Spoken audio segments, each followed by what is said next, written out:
Hey, it's Paul Shasna. I'm the founder of Climate Justice for Africa. I live in California and contracted by a tick bite in California, uh, Lyme disease, but of a particular trajectory, I guess you would say. So it's called the neurological Lyme disease, or it's called neuroborreliosis.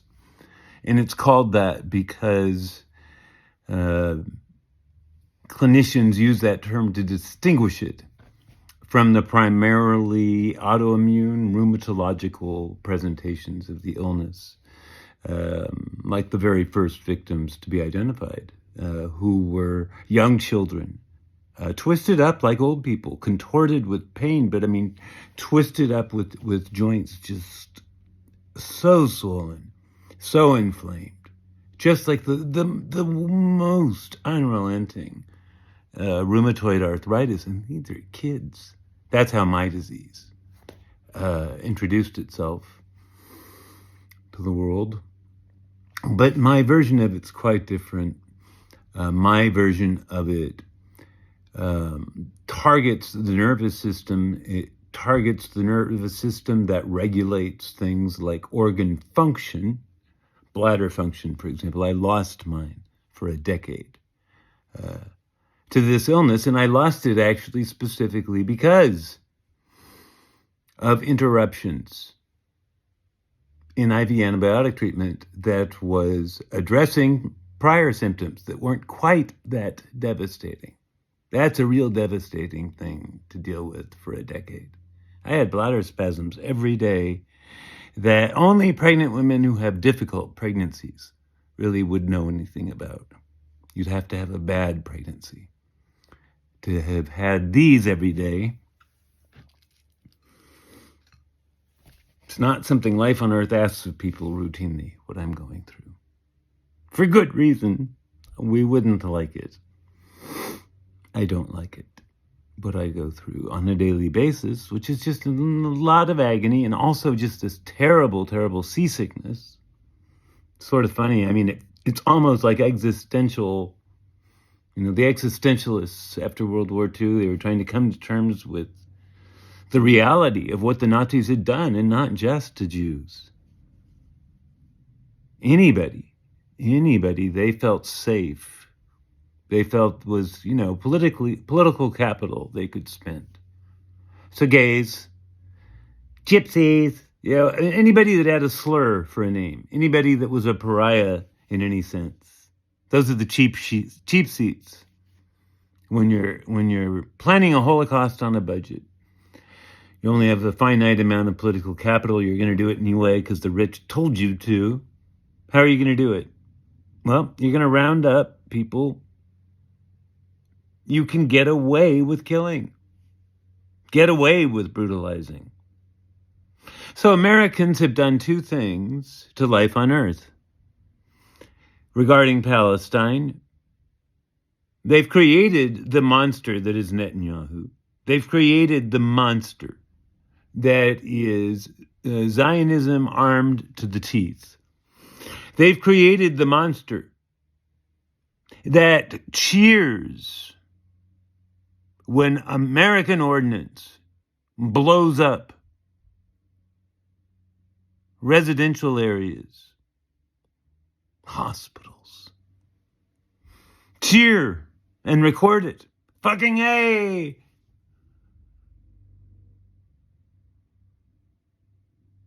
As children are sent back to their creator, their lives rejected, on the verdict reached by a thoughtless Zionist automaton, which is really a redundancy. You're already an automaton,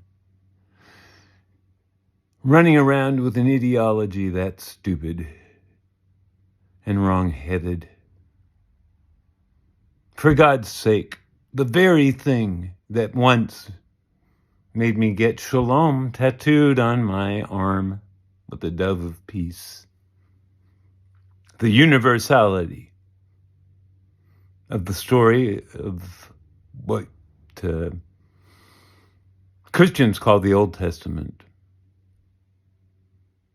That wandering people, but wandering now often in the form of just not getting it over and over. I mean, the Old Testament is a very interesting history, both sacred and profane, and in that history, it's not flattering. The portrayal of the protagonist in that history is somebody who's just sort of always getting it wrong, always forgetting, always falling back into the ways of slavery. It's not fun reading, exactly, but it's edifying if you can find it in you to recognize your humanity in the characters. I see mine.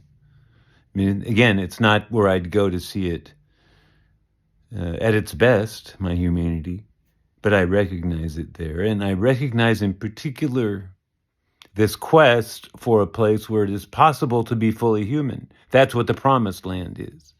A place where it's possible, just possible to be fully human. You know, the only problem with it is that people are being fully human all the time. And they don't need a promised land. They just need the land where they are. Like the people of Palestine. Like the children of Palestine that you murder.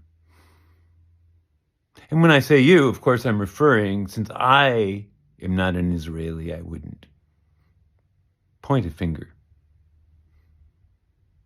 You'll have to do that yourself. But you, Americans who do nothing, who say nothing, I see you. I see you. I see the huge numbers of you now coming out of the closet as the sociopaths you've probably always been on Instagram. There are people writing posts like this now in really large numbers and then loving them in really large numbers on Instagram. And there are posts that say, I don't want anything to do with anything that might be upsetting or contentious. And I'm not a hater. I'm just here to find out about your hobbies and whether you knit. And that's what I'm about. And everybody should love me. And they get immediately 7,000 likes. Right? Yeah. That's you, killer. That's you. You're the limit. You're the upper limit on change. How fast change can happen. How nonviolent change can be. It's you who do nothing, who say nothing, and who insist, in defiance of both reason and conscience, it's not even an intelligible statement, that you have an actual right to be exempt from responsibility for any life larger than your own. Bullshit. What are you? Are you infantile for life? Is it a traumatic brain injury? Do you have a note from your doctor? Because I'd need one. And I am disabled. Don't you call me an ableist, buddy. No, the norms are out in force. The conformists. The conformists who really don't like it when the spoils, as you might call them, of conformity are in bad odor, like